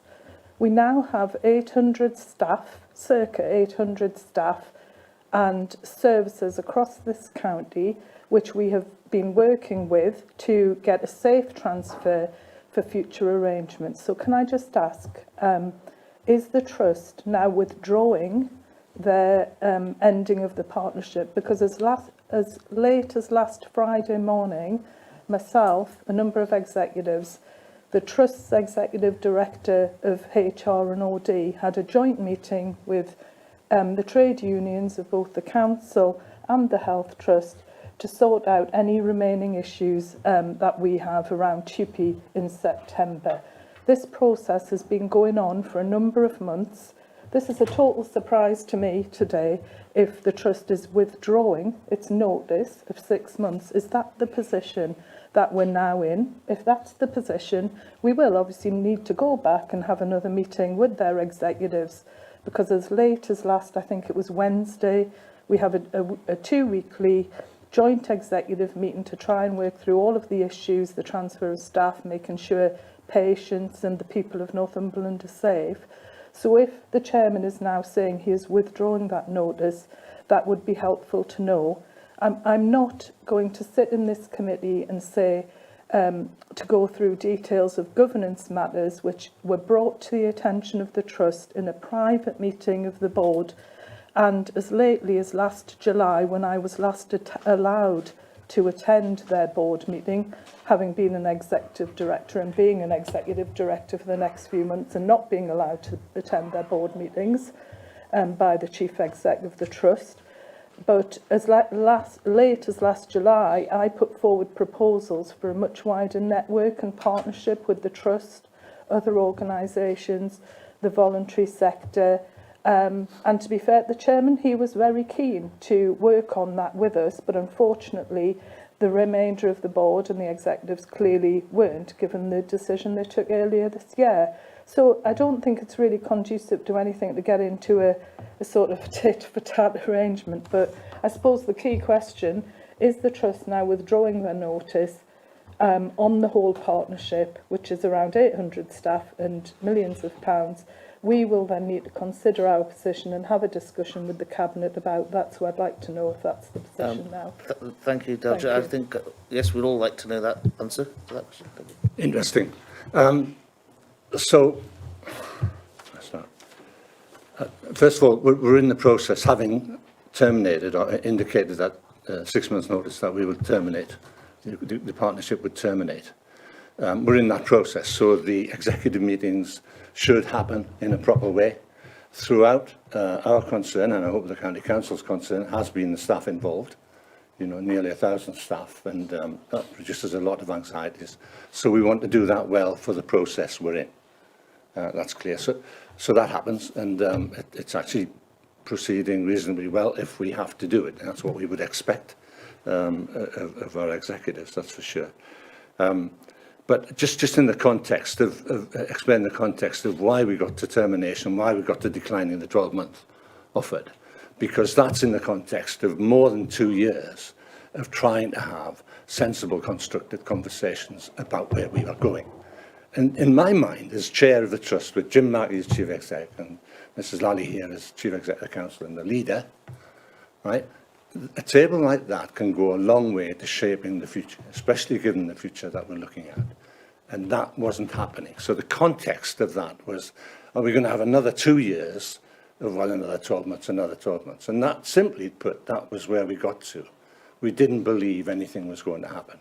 Now, if the suggestion is that if we do extend or we do withdraw the termination notice, and I'd have to take that back to my board, same as you would take your cabinet, but if we do, you know, it would be conditional on getting back to a position, surely, where we're talking and shaping what I think still is an exciting and positive future, not just for the institutions, but for Northumberland and the people who live here, the people who are going to come, the people who are going to work at these places that we're trying to develop.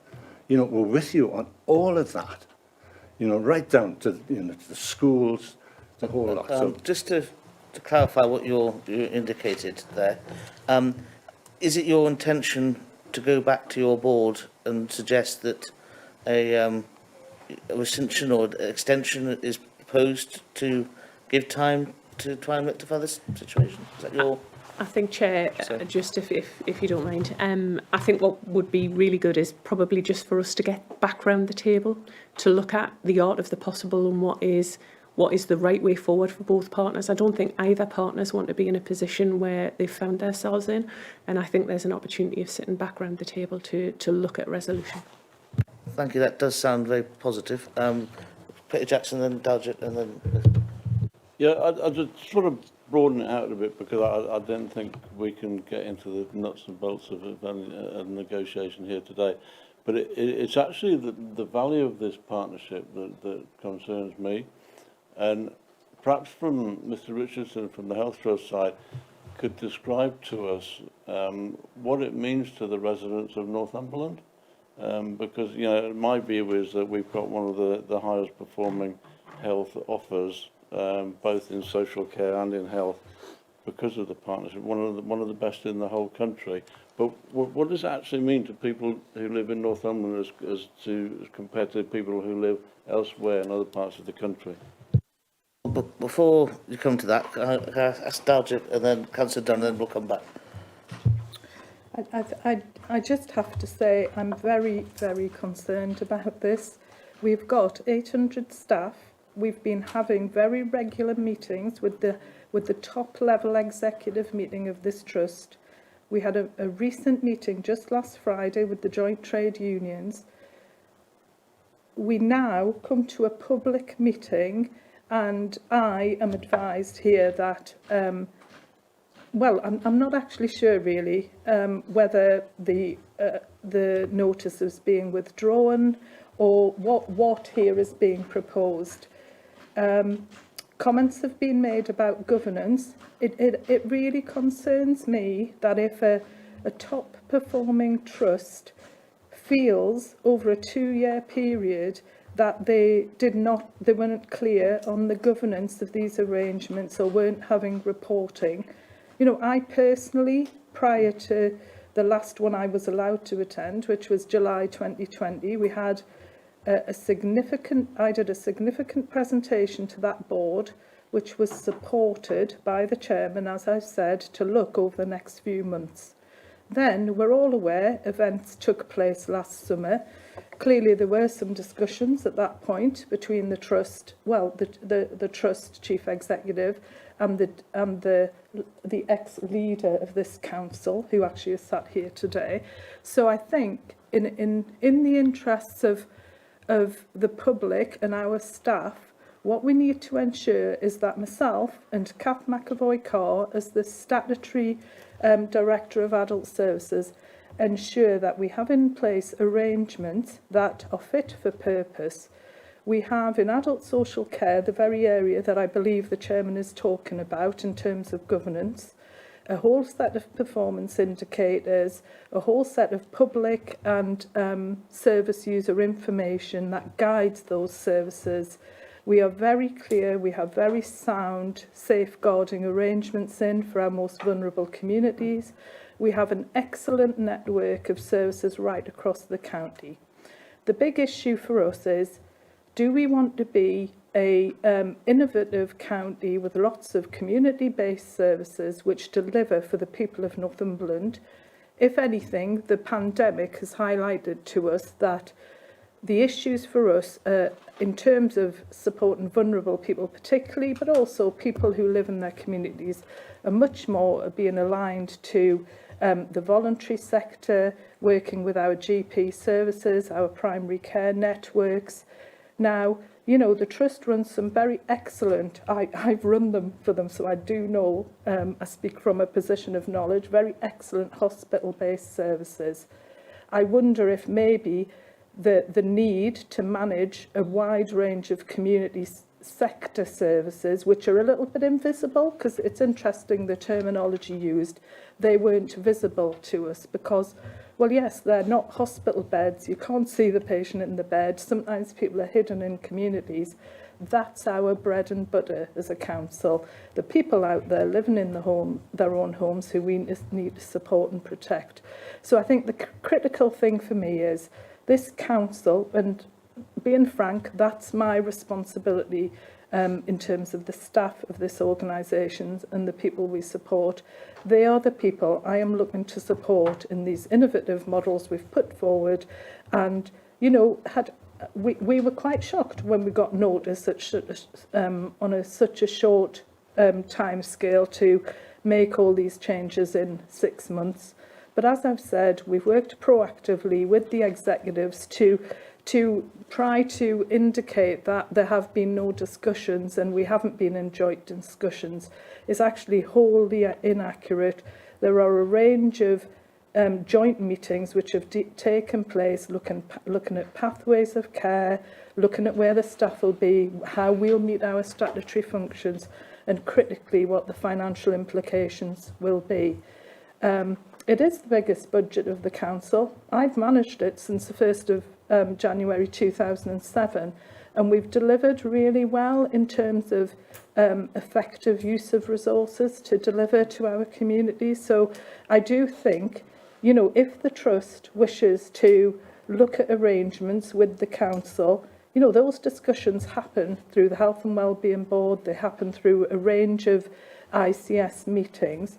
But, you know, being frank, I haven't heard today that the Trust wishes to withdraw its notice. It wants to get round the table. We've been round the table every 2 weeks for the last number of months.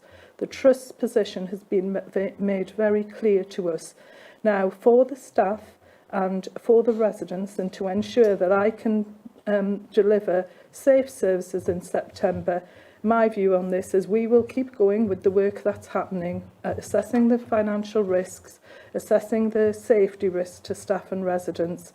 We also keep, I mean, I know I don't want to put Wojciech on the spot because he's a new member to this council. On a weekly basis, we update the Cabinet in an informal note and talk through the issues with them.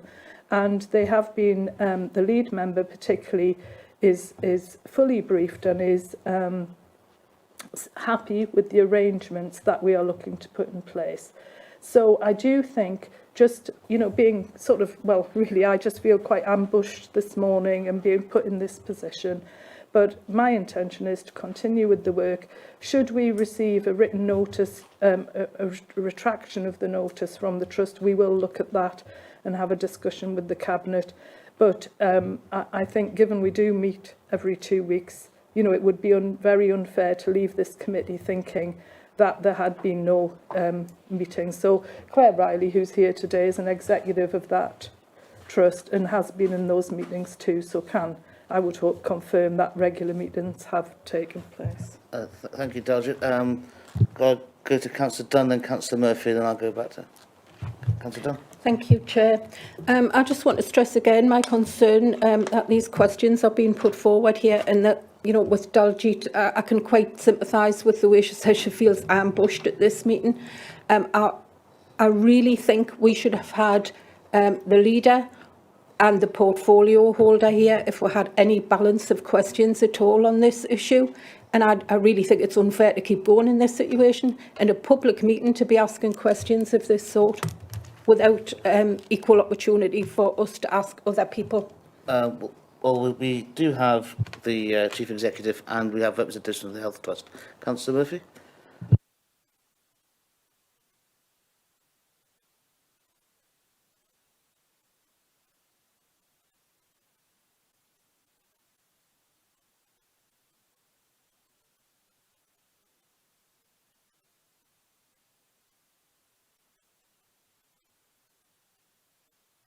I don't feel that it's appropriate for the trust to issue, as Councillor Oliver said, a divorce notification to us. And then at the 11th hour, when given this opportunity, when it's all in place... Can you put your microphone on, please? Oh, I apologise, sorry. At the 11th hour, when it's all in place, to come to a committee like this and tell us, well, actually, we didn't want this. Now, I have to say that at a senior level in an organisation, if you did not want this, there are other mechanisms by which you could have prevented this taking place. And at this stage, what you are saying to us is, yes, we want to remain in this relationship with you, and don't get me wrong, I don't want to see change for change's sake. If we have a partnership that is doing well for our people, I want to see that continue. But what you seem to be saying is, well, we want this relationship to continue, but only if. That's negotiating. And this is not the place where that negotiation should take place. But going forwards, we have to feel confident that the senior personnel in these organisations are capable of repairing this. You know, if we've got to the point where they are, you know, literally saying that they cannot work together and their only solution to that is to withdraw from the partnership rather than resolve the difficulties, how confident can we feel that if we show this up, we won't be here again in 6 months with another notice to separate because we want this, and this. That is not what we are here for, and I really think they should be doing better. Thank you. Mr. Richardson? Okay. So I'm only here today to answer questions. I'm not here to negotiate. But I have to say, all along, the Trust has regretted that it had to give notice of termination to the partnership agreement. We didn't have any choice other than to give that notice because we were not happy that the way it was going was the way we wanted to go for the future. And we had no assurance. You're exactly right. Why couldn't we just pause and look at things? And I agree with that. And that's not for this place. But I think it's for, honestly, for both parties to look at that. But can I just say, you know, the Trust is misrepresented here somewhat, and just a few moments, if I can. So we're an outstanding Trust. We're very proud of it. We're very proud of the partnership we have with Northumberland County Council. It's suggested that we're interested only in hospital and beds. You know, about 1/5 of our activities are actually outside of hospital in your community. You know, in those places. We work so hard with primary care, with GPs, with the PCNs, and with the council, and with the CCG, that make a broad offering together with the county council. And there's no denying that. But I just point out, when we're in this process of termination, we have to follow the executive line that Mrs. Lally refers to. That's the right way to do it. And we'll do that, right, as long as, you know, termination is down the road. Now, if the suggestion from Mrs. Lally is, do we want to actually withdraw? I'll take that back to my board. But as I said, you know, they will come back at me very, very strongly, I think. Claire might want to comment. But I think they'll come back saying, well, are we really going to make progress from that point? Or are we just wasting our time? We want to make progress in health and social care. We're run by the Department of Health and Social Care. And we're the health part, and you're the social care part. And it's common sense we should do that together. And we enjoy working with the Trust at all levels. Claire Wallet? Yeah, can I just come in for a clarification as well? We were invited to this meeting on Friday. It wasn't something that we were intending to come along. We were deliberately invited to this meeting to actually answer questions. That's why we are here, because this isn't normally a meeting that we would be in attendance of. Yes, thank you, and I appreciate you coming. I think it's been very informative. I think Councillor Oliver had a question, and then Dalgett. Councillor Oliver. Thank you. Thank you. I mean, it seems we've got a situation where, you know, we've reached a point, and we can't debate the detail of how that point's been reached. But it seems that, you know, everyone wants to try and put the record straight. I think my biggest concern is that we still don't properly, from a council point of view, have the right information. And I'm worried that Cabinet are not in a position where they can make a safe decision in the right interest of patients, in the right interest of staff. I asked last Monday when we would get the financial information. I didn't get an answer to that question. You know, I think there are potential risks to patients. What we don't want is two organisations that are effectively offering different parts of the sort of holistic care service. We've got different intentions looking after their own interests. What we've got at the moment is a proper partnership where actually it's the patient that's put first, and that's absolutely critical. And I'm just worried that we're kind of for whatever reason, we're in the danger of making the wrong decision.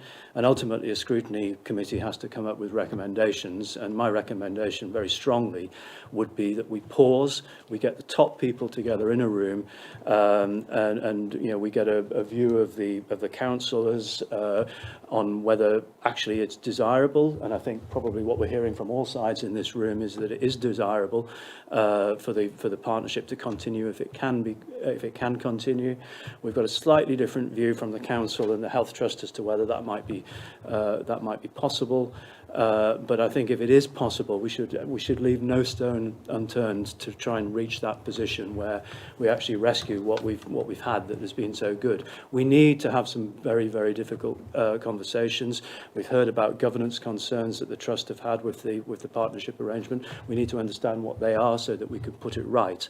But I think we should be, you know, recommending very strongly to the cabinet that they pause. They work with their officers and they ask their officers to work with the trust and try and find a solution to this that doesn't sort of lead to a complete collapse of something that's really important.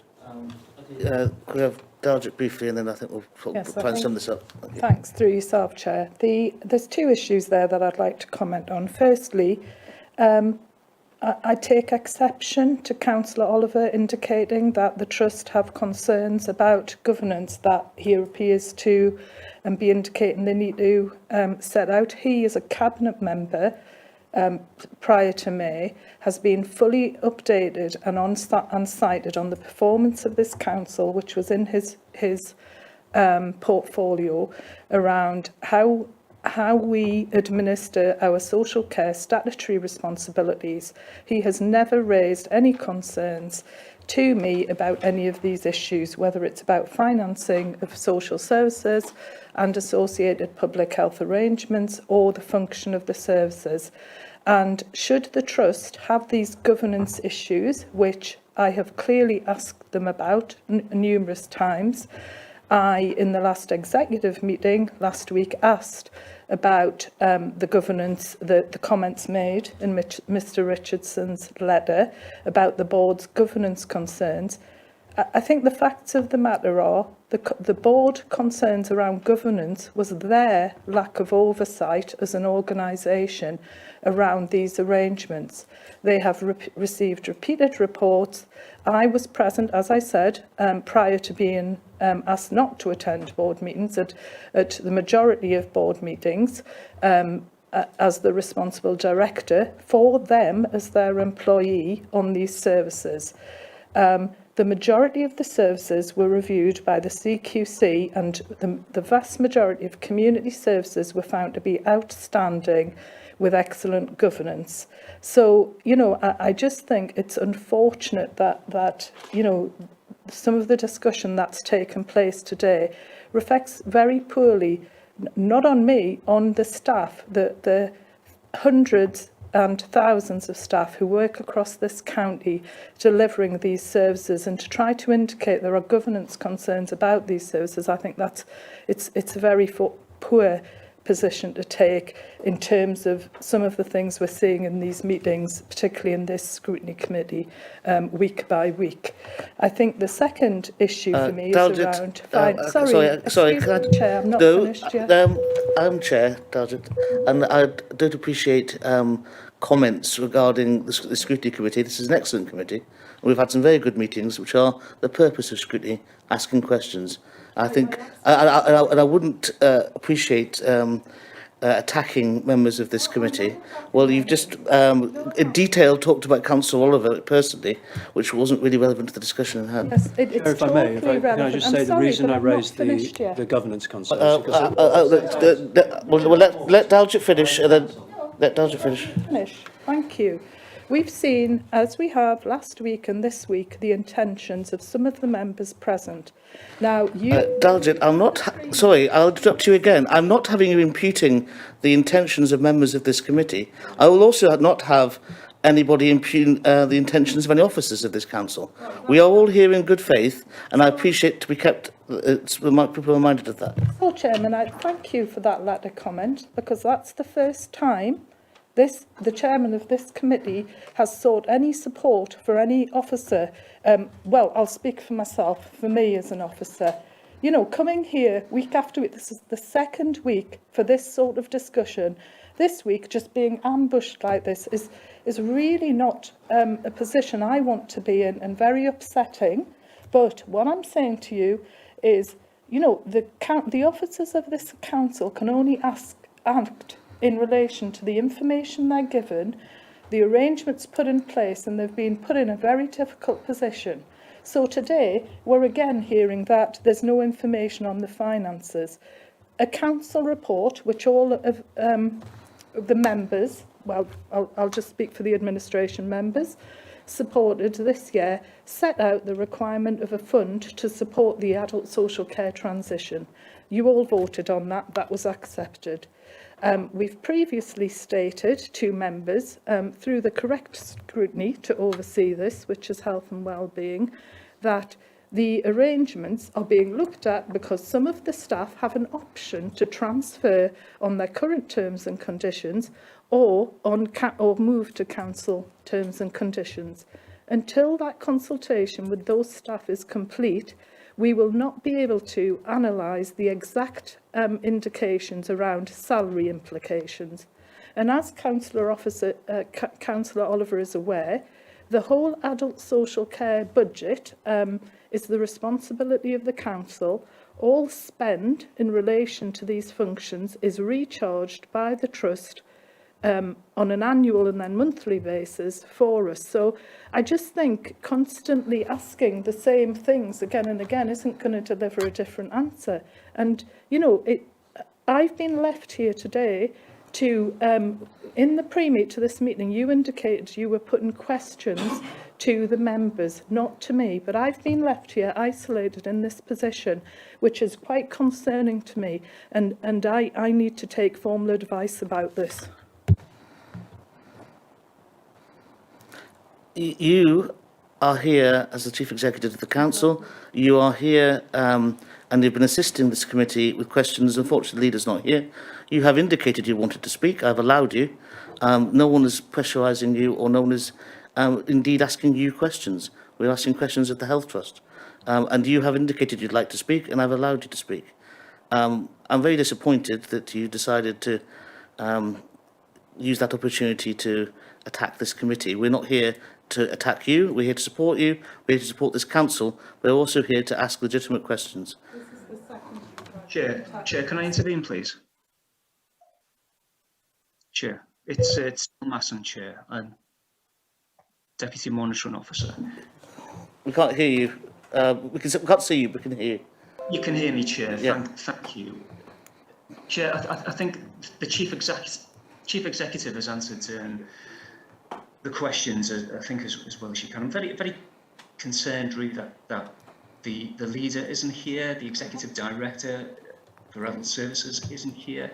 And I do have sympathy with the fact that, I mean, I come along today, Chair, and I must admit, I didn't realise that this was going to be an item of urgent business. I think, as far as I can see, I'm not sure I saw that the committee was attacked at all, really. I just saw answering of questions.